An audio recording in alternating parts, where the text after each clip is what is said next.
They showed up in fake uniforms, flashing badges they printed at home, calling themselves neighborhood police. My wife thought it was a joke, until one of them stepped closer, too close, and smiled like he owned her fee. I watched from the window. Every second felt heavier. Every word they spoke, colder. They didn't know who lived here, they didn't know whose wife they were talking to. But they were about to find out exactly how far a Marine will go when someone crosses the line. Welcome back to Echo Justice Stories, where every white fence hides a dark secret. If you've ever hated an HOA, or dreamed of standing up to one, you're in the right place. Hit subscribe, drop a comment if you've ever dealt with these power-hungry neighbors, and share this story with anyone who's had their peace stolen by an HOA. Now, let's begin the story. They didn't know who they were messing with, and honestly, neither did I. That day started like any other Saturday, sun bright, lawn freshly cut, coffee still warm. My wife was washing her car, humming that same old song. Everything was peaceful until that ugly white SUV rolled in. Big bold letters on the side. Neighborhood enforcement looked official enough to fool anyone. Two guys stepped out, sunglasses, clipboards, fake confidence, the kind of guys who think a badge from Amazon makes them powerful. One leaned on my mailbox like he owned it. The other started taking pictures of my driveway. Click, click, like paparazzi on caffeine. My wife walked over, polite as always. Can I help you? She asked, and that's when it started. They said they were here about a parking violation apparently. My wife's car was 1 inch too close to the curb. Yeah, 1 inch, that's what the great guardians of suburbia were losing sleep over. I watched from the window, trying to stay calm, but then I saw the taller guy step closer, too close. He smiked, leaned in, whispered something I couldn't hear. My wife's face changed from calm to uncomfortable to scared. That was it. I walked out, slow, steady, didn't raise my voice, didn't need to. Everything okay, hey? I asked. They turned around fast. You could see it in their eyes. They weren't expecting me. The tall one straightened up, trying to act tough. Sir, we're with the HOA Enforcement Division. He said. Division? What is this? The FBI offenses. I stepped closer. Cool badge, I said. Where'd you print it? He blinked. Didn't like that. The other guy started mumbling about community safety and resident compliance, big words for two dudes trespassing on my driveway. My wife tried to defuse it. Sir, he's my husband. But the tall one cut her off. You need to stay quiet while we handle this. Handle this? Oh, buddy, you just stepped on a landmine. See, I'm not the kind of guy who looks for trouble, but I spent years in the Marines, and one thing they teach you is how to smell fake authority from a mile away. So I looked him straight in the eye and said, "Show me your ID." He hesitated, then showed me a laminated card that looked like it was printed at Kinko's. No state seal, no badge number, just the words neighborhood officer and a clip art logo. I almost laughed, almost. Instead, I took out my phone, snapped a picture, and said, "Cool. Now I have evidence." He tried to grab my phone. That's when everything changed. My voice went low, calm, but sharp enough to cut glass. "Touch me or my wife again, and I'll make sure the real cops meet you before I do." He froze. The other guy stepped back, muttered something about miscommunication. Yeah, right. I could feel my heartbeat slow down. That Marine switch, the one that only flips when it has to, it flipped. My wife grabbed my arm. "Babe, it's okay. Let it go," she whispered, "but not this time." I wanted to know who sent them, why they thought they could play cop on my street, so I asked, "Who told you to come here?" They exchanged looks, no answer, just nervous breathing. Finally, the shorter one said, "The HOA president told us to keep an eye on this house." Oh, really? Now that was interesting, because we'd never even met the HOA president, never got a fine, never got a warning, nothing. So why were we suddenly on their radar? The taller guy tried to wrap it up. "Sir, we'll file a report. Just move the vehicle next time." I laughed. "Yeah, sure thing, officer." They walked back to their SUV, but before leaving, one of them turned around and said, "Be careful who you talk to about this." That line stuck in my head all day. Be careful who you talk to. Like they knew something I didn't. That night, I sat on the porch, just me, a bear, and 1,000 thoughts spinning in my head. Fake cops, HOA president, random threats. Something was off. This wasn't about parking, it was personal. My wife tried to calm me down. "Maybe it's just a misunderstanding," she said, but nah. This felt too planned, too targeted. Next morning, I found a note taped to our door. No signature, just one line: "Comply or face the consequences." I stared at that note for a long time, hand shaking. Not from fear, But from anger, whoever these people were, they picked the wrong house. Because if they wanted war, I knew how to fight one. And before I tell you what happened next, I gotta ask you something. If someone showed up at your house, pretending to be cops, and threatened your family, would you stay quiet? Or would you make them regret it? Tell me in the comments, because what happened next still shocks this entire neighborhood to this day. The next morning, I couldn't shake the feeling that something was watching us. You ever get that weird silence? Like even the birds know something's wrong? Yeah, that. The whole neighborhood looked normal. Kids on bikes, sprinklers going off, the smell of fresh-cut grass, but it felt fake, like a movie set. I decided to take a walk, needed to cool off. Maybe see who else these fake cops had harassed. 3 houses down, old Mr. Jenkins was watering his flowers. I asked if he ever had trouble with the HOA. He chuckled, "Oh boy, you must be new here." He leaned in, voice low. "They don't call this place Maple Creek. They call it mini prison." Turns out, this HOA ran the neighborhood like a dictatorship. They fined people for leaving trash cans out 5 minutes late. They measured grass height with rulers, and the president, Mrs. Whitmore, she treated every house like it was part of her empire. People feared her. She'd send notices for anything wrong: mailbox color, wrong shade of curtains, wrong flag on your porch. Yeah, that kind of crazy. I asked Jenkins about the neighborhood police. He laughed so hard he almost dropped his hose. "Son, those aren't cops. Those are her nephews. Nephews, fake badges, real arrogance." It all clicked. Mrs. Whitmore wasn't just enforcing rules. She was running a whole little operation: scare people, control them, collect fake fines, and no one ever said a thing. Because everyone here was afraid of her. That's when I realized something. We weren't living in a neighborhood, we were living in a game board, and she was the one moving the pieces. When I got back home, my wife was sitting on the porch. She looked stressed. In her hand was a letter, official looking, stamped with HOA compliance warning. I took it, opened it, read the first line, and laughed out loud. "Dear resident, your recent display of aggression toward HOA enforcement will not be tolerated." Aggression? You mean me standing up for my wife? The letter went on about violations of community conduct and pending review. Basically, HOA talk for "we're coming for you." I couldn't believe it. They fake a police act, then they file a complaint on me. I called the HOA office number on the letter, no answer, just voicemail. Then I drove to the clubhouse. Door locked, lights off, curtains drawn. This wasn't a homeowners association, this was a scam with landscaping. When I told my wife, she looked worried. "Maybe we should just let it go." She said, "But that's not me. You don't back down when someone plays dirty, you dig deeper." So that night, I did what every smart man does when he smells corruption. I went online, found a Maple Creek HOA Facebook group private. Of course, I requested to join. Within minutes, a message popped up. "State your address and purpose." What kind of HOA group screens people like it's the CIA? I typed, "Just moved in. Got a notice. Need help." They accepted me right away. And that's when the rabbit hole opened. Dozens of posts. People begging for mercy from the board. One guy said he got fined $300 for parking his RV in his own driveway. Another said they threatened to sue because his garden gnome was not community approved. But one post stopped me cold. It was from a woman named Karen S. She wrote, "Be careful with Mrs. Whitmore.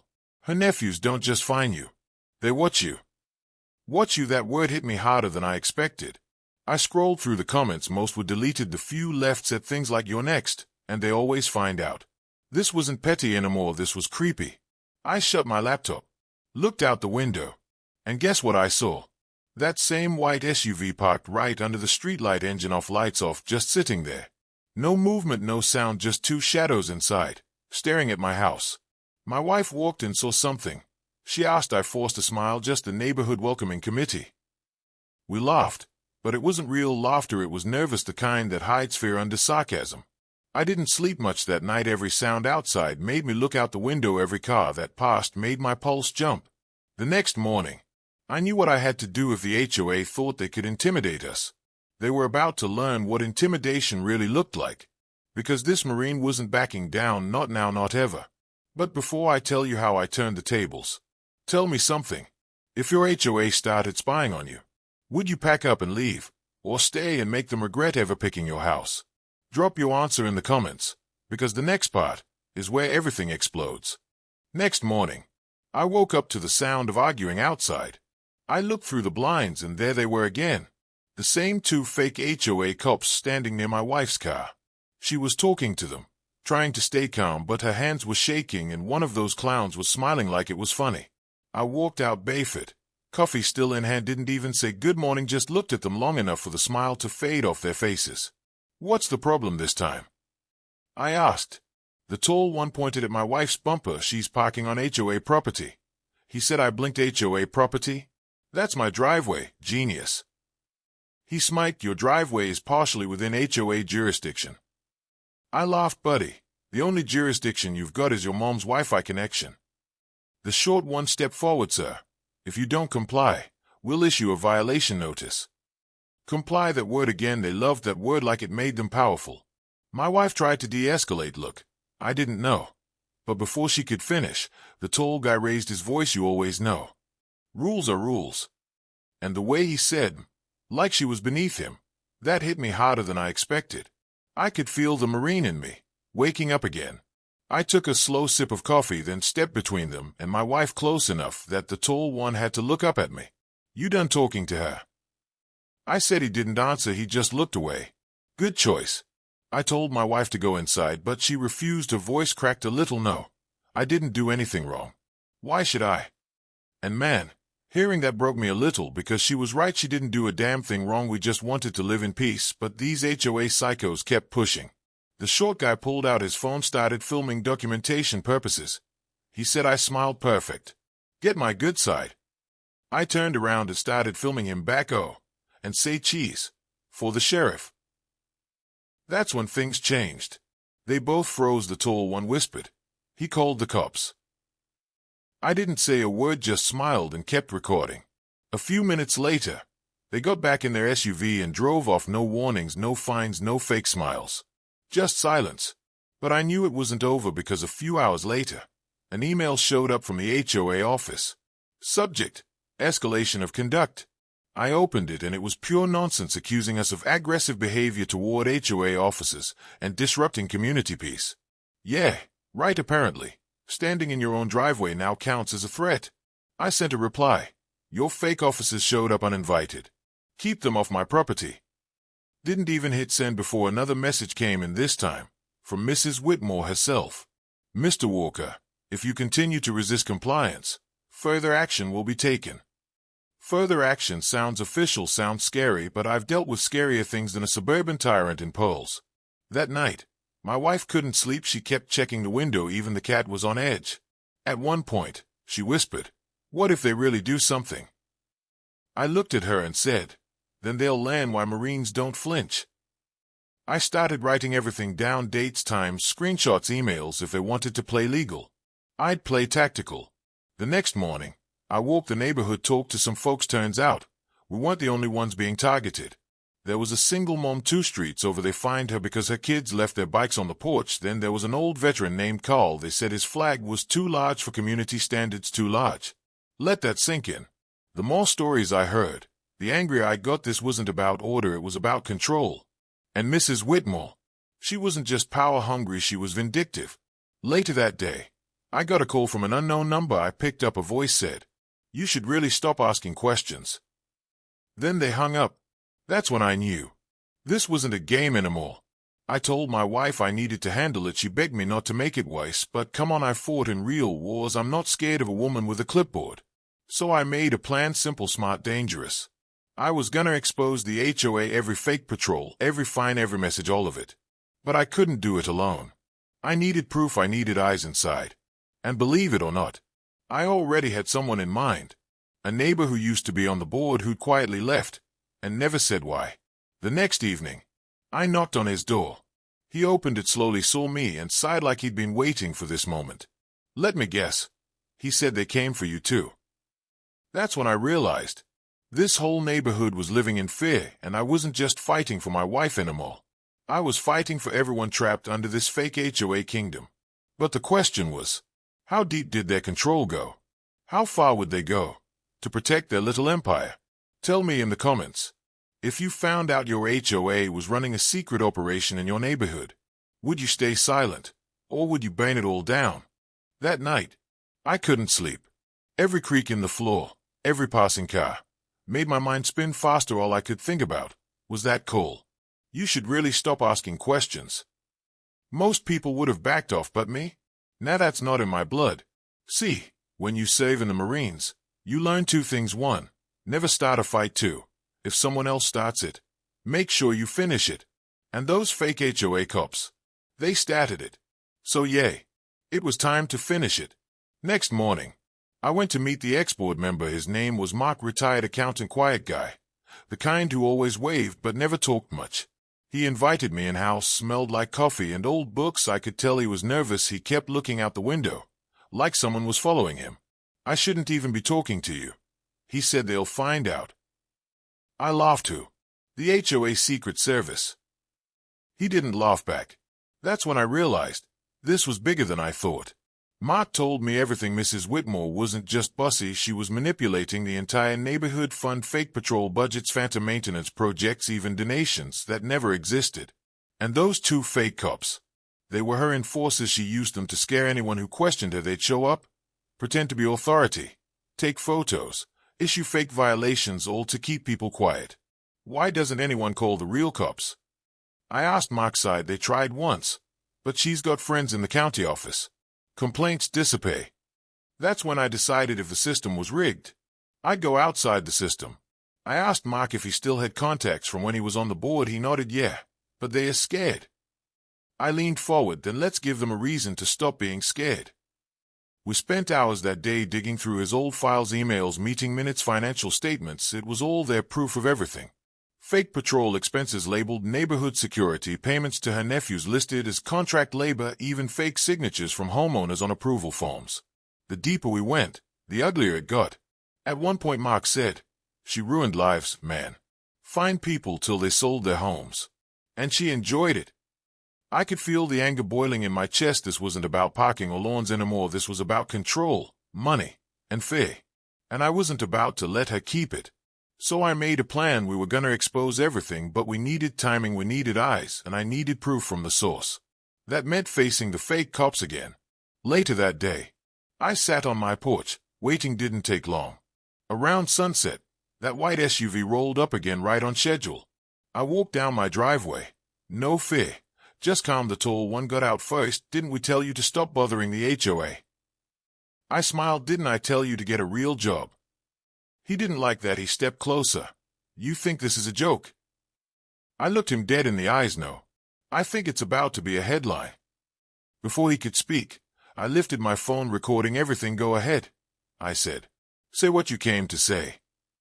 He froze. The short one whispered, turn off the camera. I didn't. Come on, I said. Don't be shy. Tell the people how you like pretending to be cops. They backed off, got in the SUV, and peeled out like scared kids. Perfect, exactly what I needed. Their faces, their uniforms, their fake tags. I uploaded the clip to a private drive, sent it to Mark. He texted back, that's it. That's the evidence we needed. We decided to go public, but carefully first. We'd send the files to a few trusted homeowners, then to a local reporter Mark knew from his accounting days. The plan was perfect until the next morning. I woke up to banging on my door. 3 people in HOA polos stood outside. One of them was Mrs. Whitmore herself. She smiled, that fake suburban smile. Good morning, Mr. Walker. We need to discuss your recent behavior. Behavior, that word again. I crossed my arms. You mean my behavior of catching your goons pretending to be cops? Her smile didn't fade, but her eyes, yeah, they twitched a little. Careful, Mr. Walker, she said softly. Defamation is a serious matter. I stepped closer. So is fraud. For the first time, she lost her smile. She turned to leave but whispered something under her breath. You have no idea who you're dealing with. Oh, I had an idea, I just didn't care. Because that afternoon, every homeowner in Maple Creek got an anonymous email, subject line, the truth about your HOA. Inside were the files, the proof, the pictures. Chaos followed. Phone calls, meetings, arguments on Facebook. Half the neighborhood turned against her overnight. And me. I just sat on my porch, sipping coffee, watching her little empire crumble. But something still didn't sit right. Mark called that night. Bro, she's not done. She's going to retaliate. I believed him, because a woman like Mrs. Whitmore doesn't go down quietly. The next day, something happened that proved it. And trust me, what she did next was straight up insane. So tell me this. If you had the power to expose your HOA's corruption, but knew they'd come after you for it. Would you hit send anyway? Or keep your head down and live in fear? Let me know in the comments, because what happens next changes everything. That night, I thought it was finally over. The emails were sent, the truth was out, people were talking, Mrs. Whitmore's little kingdom was falling apart. But man, I should have known better, because power-hungry people don't quit, they double down. Around midnight, my phone buzzed, unknown number again. I answered, no one spoke, just breathing. Then a voice said, "You really shouldn't have done that." And the line went dead. Yeah, that's how you know you've hit Nave. Next morning, my driveway was blocked, that same white SUV again, this time with 3 guys inside, 1 filming, 2 waiting. I walked out calm, didn't flinch, didn't blink. "Morning, gentlemen," I said. "You boys lost again." The tall one stepped out, this time no fake badge, just anger. "You think you're smart, hey," he said, "ruining people's lives for some drama." I smirked. "Oh, I ruin lives now. Cute. I thought that was your job." He clenched his fists, took 1 step closer, and that's when my wife opened the door behind me. "Please," she said softly, "just go." Her voice cracked, and that was it for me. Something inside me flipped that calm marine switch, you know, the one where everything goes quiet before it explodes. I handed my phone to my wife. "Record everything," I whispered. Then I looked back at the tall guy. "You done threatening my family?" He hesitated, didn't answer. I took a step closer. "So here's how this goes. You leave my property right now, or I call the real police." He smirked. "You think they'll believe you?" I smiled. "Buddy, I sent the same files to the sheriff's office last night." That wiped the smirk right off his face. He looked back at his buddies. One of them mumbled, "Man, let's go. This dude's serious."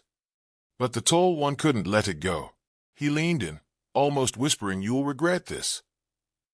I whispered back, "Only if you're still standing when the cops get here." Then I pointed behind him. They turned around, and there they were.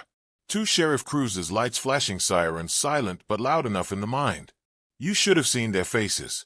The deputy stepped out, asked me what happened. I told them everything, showed them the emails, the fake badges, the footage. Within minutes, those 3 idiots were in cuffs, charged with impersonating law enforcement, harassment, and trespassing. As they were being led away, the tall one turned and said, "You don't know who you're messing with." I said, "Oh, I do. And I just taught you the first lesson. Don't fake what you can't handle." The deputies laughed, my wife cried, and the whole neighborhood came out watching. It felt good, but not the kind of good you celebrate, the kind that makes you breathe again. By afternoon, the whole community knew Mrs. Whitmore's enforcers were arrested. Local news even showed up, cameras, interviews, chaos. When the reporter asked for a statement, I said, "I didn't do anything special. I just stood up for what's right." But later that day, Mark called again. "She's panicking, man," he said. "She's calling emergency meetings, deleting files, shredding papers." I smiled. "She can shred whatever she wants.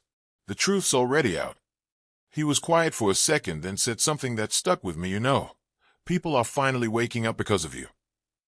That hit hard, because all I wanted was peace, but sometimes peace needs a little fight behind it. That night, for the first time in weeks, I slept peacefully. No SUVs, no threats, no fake cops. Just silence. But peace doesn't last long in Maple Creek, especially when the queen loses her crown. Next morning, a letter was taped to my door. No envelope, just a single sheet of paper. HOA board dissolution notice, immediate effect. She resigned just like that. No apology, no explanation, just vanished. Some said she moved away, others said she's being investigated for fraud. Either way, her little empire was gone. Neighbors started talking again, kids played outside without fear, and that white SUV. Never saw it again. Weeks passed, life got normal, almost too normal. One evening, I was grilling in the backyard. My wife smiled and said, "Guess you finally taught them a lesson, huh?" I looked out at the sunset and said, "Yeah, but sometimes lessons cost more than people realize." Because even though we won, that neighborhood will never be the same. People still glance at the corner house, still whisper about the fake cops, still talk about the Marine who took them down. But for me, it's simple. I didn't do it for fame. I did it for her, for us, for everyone who's ever been bullied by power in a polo shirt. For a few days, things were quiet. Too quiet. No letters, no patrol cars, no Whitmore. I thought it was over. Then, the news vans came back. One reporter called me the Marine who broke the HOA. Funny title, but it wasn't true because the HOA wasn't broken, yet it was fighting back from the shadows. Mark showed up at my door that evening, face pale, hands shaking. They're opening an audit. He said, not on us. What do you mean us? I asked.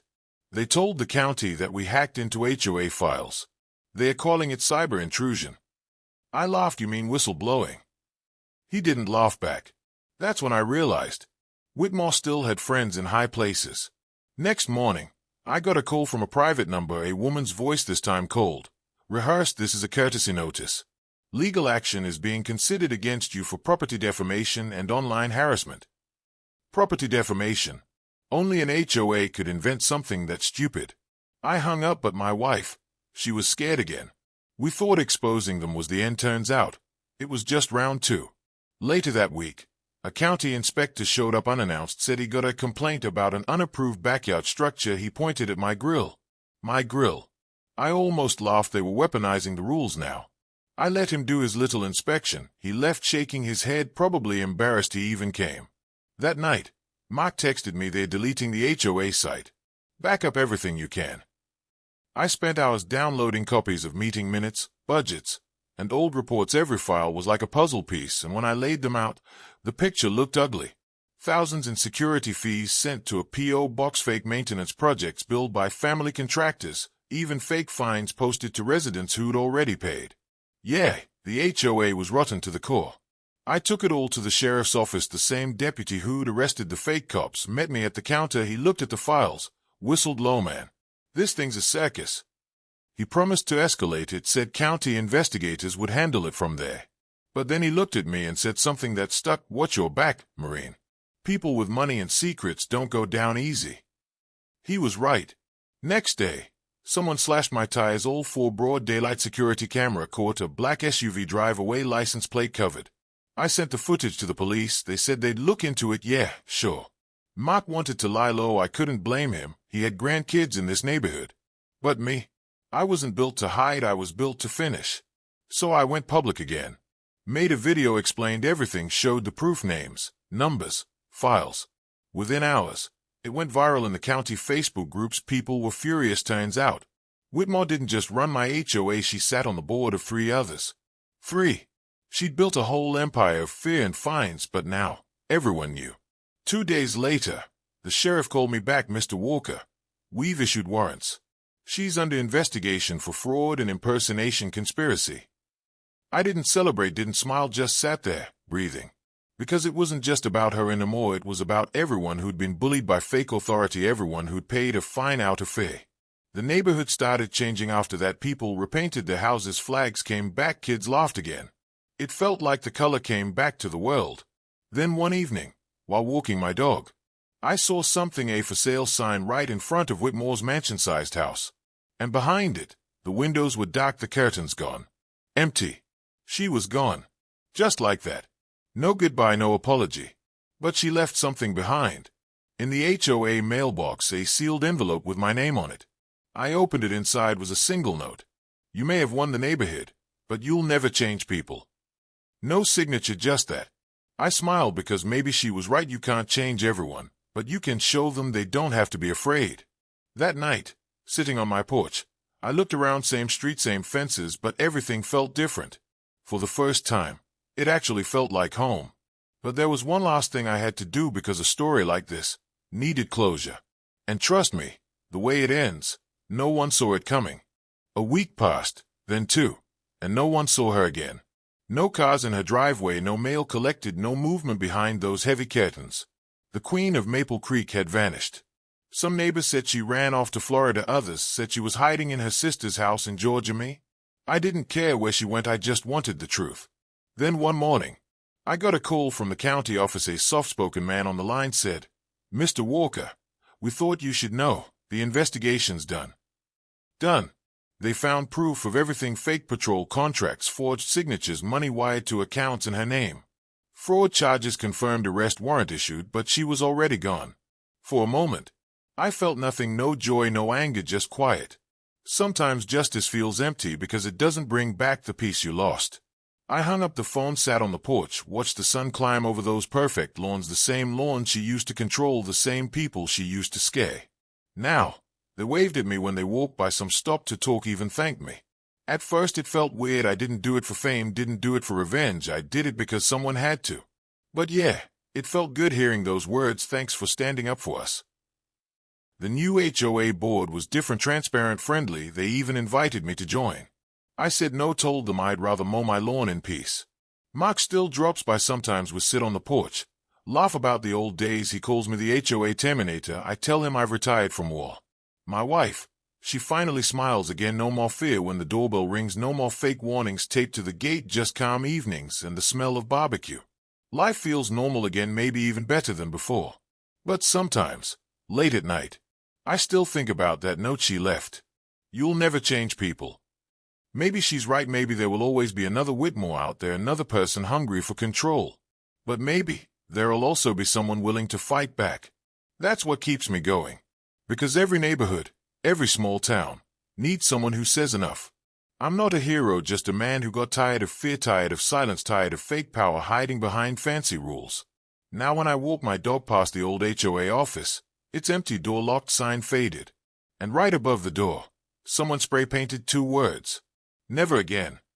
I don't know who did it, but I smiled anyway. Because that's what this story was about. Not revenge, not drama, just respect. Respect earned the hard way. So tell me, if you had the chance to fix your whole neighborhood, to turn fear into freedom, would you take that risk? Or would you keep your head down and hope someone else does it for you? Drop your answer below. Because in this world of perfect lawns and petty power, every story starts with one person brave enough to say, no more.